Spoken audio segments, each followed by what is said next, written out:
요양원에 들어가기 전날 밤, 한 할머니가 아들에게 남긴 편지가 화제가 되고 있는데요. 집에 함께 모시고 살고 싶었던 아들과 그것을 반대하는 며느리 부부의 다툼 끝에 어쩔 수 없이 요양원에 들어가기로 결심한 한 할머니가 아들에게 요양원에 들어가기 전 남긴 편지인데요. 이 편지 내용을 함께 들으시면서 생각해보는 시간을 갖도록 하겠습니다. 아들아, 결혼할 때 부모 모시는 여자는 선택하지 말거라. 너는 엄마랑 함께 살고 싶겠지만 엄마는 이제 너를 벗어나 엄마가 아닌 한 사람으로 인간으로 살고 싶단다. 엄마한테 효도하는 며느리는 원하지 말거라. 너의 효도는 너가 잘 사는 모습을 보여주는 것으로 족하거늘 너의 아내가 엄마 흉을 볼 때면 너가 속상한 것 충분히 이해한다. 그러나 그것을 엄마한테 옮기지는 말거라. 엄마도 사람인데 그걸 알고 기분이 좋겠느냐. 모르는 게 약이 될 때도 있단다.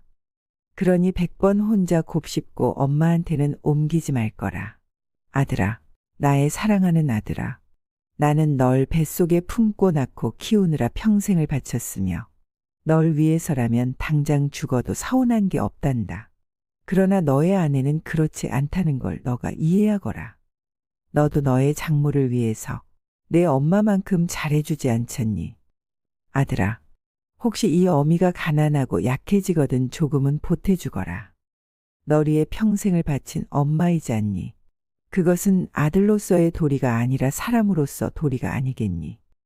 독거노인을 위해서 봉사하는 사람들도 많은데 이 어미가 가난하고 약해질 때 자식인 내가 돌보지 않는다면 어미는 얼마나 서럽겠니? 널 위해 내 한 몸 희생했다 생각하지 않지만 내가 자식을 잘못 키웠다는 자책은 안 했으면 좋겠구나. 아들아, 내가 멀리 있다 할지라도 명절이나 애비 생일은 좀 챙겨다오. 내 생일은 내가 여태까지 한 번도 잊지 않았다. 내 아내에게 떠밀지 말고 내가 챙겨주면 좋겠구나. 생일을 받고 싶은 것이 아니라 잊혀지고 싶지 않은 어미의 욕심이라고 생각해다오. 아들아, 내 사랑하는 아들아. 이름만 불러도 눈물이 아릿해지는 아들아. 내 아내가 이 어미에게 효도하길 바란다면 너가 먼저 장모에게 더 잘해드리거라. 내가 선택한 아내이니 너가 잘한다면 내게도 잘하지 않겠니? 나는 내 아들의 안목을 믿는다. 딸랑이 흔들면 까르르 웃어주던 내 아들아. 가슴에 속속들이 스며드는 내 아들아. 그런데 내 여동생, 그 애도 언젠가 시집을 갈 텐데 그러면 내 아내와 같은 위치가 되겠지. 항상 내 아내를 내 여동생과 비교해서 생각해 보거라. 내 여동생이 힘들다면 내 아내도 그만큼 힘들단다. 아들아, 내 피눈물 같은 내 아들아. 내 행복이 너의 행복이 아니라 너의 행복이 내 행복이란다. 그러니 혹여 나 때문에 너희 가정에 해가 되거든 나를 잊어다오. 그것은 어미의 모정이란다. 너를 위해 목숨도 아깝지 않은데 너의 행복을 위해서라면 그 어떤 것도 아깝지 않단다. 물론 나도 사람인지라 힘들겠지. 그리고 서운하겠지. 그러나 죽음보다 힘들겠니? 그러나 아들아, 내가 가정을 이룬 후 이 애비를 이용하지는 말거라. 너의 행복을 위해 한평생을 바쳐온 부모란다. 이제는 이 애비도 좀 편안하게 살고 싶구나. 너희의 삶은 너희 뜻대로 살 거라. 늙은 애비 이제 좀 쉬면서 삶을 마감할 수 있도록 해다오. 다소 늙은 애비가 너희 기준에는 미치지 못하더라도 그건 살아오면서 미처 따라가지 못한 삶의 시간이란 걸 너희도 조금은 이해해 주길 바란다. 우리도 여태껏 너희들을 이해하기 위해 노력했단다. 우리가 하는 쓸데없는 잔소리와 너희들에겐 들리지도 않을 삶의 가치관들이 너희에게 이해되지 않는 부분들이 많다는 걸 우리도 안단다. 한 귀로 듣고 한 귀로 흘려다오. 우리는 그런 거 잘 모른단다. 아니 모르는 게 약일 수도 있단다. 아들아, 우리가 마지막까지 원하는 건 너희들의 행복이란다. 아들아, 사랑하는 내 아들아, 건강하게 잘 지내거라. 몸은 멀리 떨어져 있어도 너는 언제나 내 아들이란다. 구독자 여러분은 이 편지를 읽고 어떤 생각이 드셨나요? 아들은 착한데 며느리는 천하의 나쁜 사람처럼 느껴지시나요? 그렇다고 이 글의 시어머니와 며느리 관계가 아주 나쁘거나 그렇지도 않았다고 합니다. 우리 평범한 집안들이 을에 그렇듯이 말이죠. 며느리는 명절이나 집안의 대소사에 할 도리를 다하고 시어머니도 며느리에게 크게 간섭하지 않으셨으니 그저 그렇게 잘 지내왔습니다. 시어머니가 나이 들고 요양원에 가야 한다는 이야기가 나오기 전만 하더라도 좋은 시어머니 만나서 이만하면 편하게 지낸다고 남편과 이야기할 정도였다고 합니다. 그러다 이제 시어머니가 점점 나이가 드시면서 문제가 생겨나기 시작한 겁니다. 그때부터 별 문제 없이 평범했던 가정에 어머니 모시는 문제로 부부싸움이 조금씩 시작되었습니다. 나이가 드신 노모가 혼자 사시게 되면서 남편은 아내가 며느리로서 자기 어머니를 더 자주 챙기고 돌보기를 원했고 며느리는 자기 할 일도 있고 애기들도 돌봐야 하니 힘들 수밖에요. 그래도 자신들이 할 수 있는 선에서 자주 찾아뵙고 최선을 다해왔다고 합니다. 그런데 일을 하던 아내가 몇 달 전 일을 그만두게 되었습니다. 그리고 일을 그만두자마자 시어머니의 병환이 더 심해지면서 남편과 아내의 갈등이 점점 심해졌습니다. 아내는 어머니를 요양원에 모실 생각으로 여기저기 알아보고 있었는데 그걸 알고는 남편이 안 된다.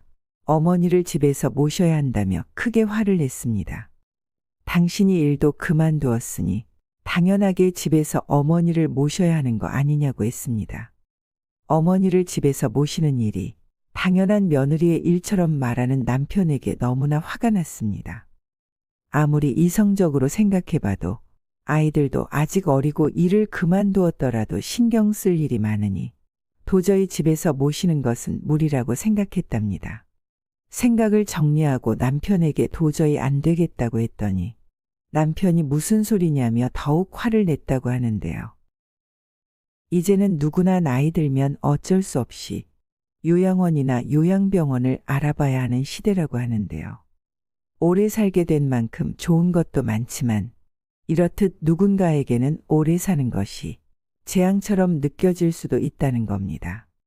고령화 시대에 접어들면서 주위에서 너무 많이 만나볼 수 있는 고민인데요. 기대 수명은 100세 시대라고 하더라도 건강 수명은 그것을 따라가지 못해 70세가 넘어가면 아픈 곳이 여기저기 늘어나 약봉지를 몇 봉지쯤 들고 다녀야 하는데요. 아프지만 약과 병원에 의존해 오래 살아간다는 겁니다. 게다가 자녀들도 예전처럼 많지 않기 때문에 돌아가면서 부모를 모신다거나 하는 시대도 이제는 아닙니다. 다들 제 한몸 건사하거나 먹고 살기 바쁘기 때문에 나이든 부모를 부양할 생각은 있더라도 상황이 여의치 않은 경우가 대다수입니다. 나이가 들면 여기저기 건강에 이상이 생기고 혼자서는 일상생활을 하기가 매우 어려워질 때가 찾아옵니다. 그러나 부모님 건강이 안 좋아지셨다고 해서 요양원 같은 시설을 알아보는 건 성급한 결정일 수 있습니다.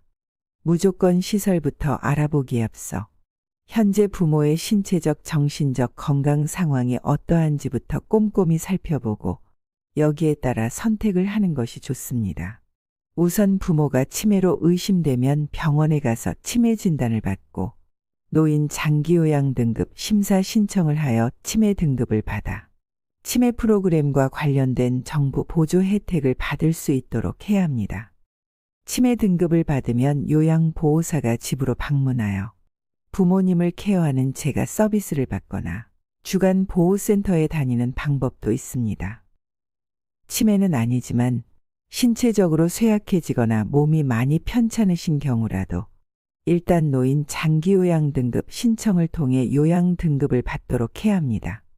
제가 급여 요양 등급이 나오면 제가 서비스를 받거나 주간 보호센터에 다니는 방법도 있습니다. 혼자서 지내시기 때문에 일상생활을 하기 어렵다면 특별 케어 서비스나 주간 보호센터를 갖춘 실버타운 입주도 생각해 볼 수 있습니다. 아픈 부모를 24시간 함께 살며 부양하고 돌봐드리는 것은 생각보다 매우 힘들 수 있으므로 며느리의 몫이라고 생각하면 절대 안 됩니다. 혹시 집에서 모시는 경우라도 아들이 며느리에게만 맡겨놓지 마시고 함께 의논해가며 많은 부분에서 도와야 합니다. 또한 낮 시간대에는 간병인의 도움을 받아서 그 시간만큼이라도 며느리가 자신만의 시간을 충분히 활용할 수 있도록 해야 합니다. 그렇지 않으면 모시는 사람도 결국 지치게 되고 부부 사이 또한 나빠지게 됩니다. 집이 편안해야 집에 함께 사는 부모도 눈치 보지 않고 남은 여생을 마음 편히 살다가 가실 수 있습니다. 결국 부부간의 많은 부분 확실하게 합의해야 하고 대화를 통해 끊임없이 소통을 해야 합니다. 부부가 행복하게 사는 모습을 보는 것이 더 좋지. 집에서 모신다고 하면서 매일같이 싸우는 것을 본다면 부모는 돌아서서 얼마나 많은 눈물을 흘려야 할까요? 어느 쪽을 선택하더라도 무엇이 더 좋다, 나쁘다거나 그런 것은 없습니다. 각 가정의 상황에 따라 선택을 하되 무엇을 결정하든 상관없이 부모도 남은 인생 마음 편하고 즐겁게 살아가야 하고 자식들도 자식들 인생 즐겁고 행복하게 살아가야 한다는 것 절대 잊으면 안 됩니다. 이상으로 시니어를 위한 모든 것, 시니어 톡톡이었습니다. 더 유익한 내용으로 찾아오겠습니다. 오늘 내용이 도움이 되셨다면 구독과 좋아요 부탁드립니다. 감사합니다.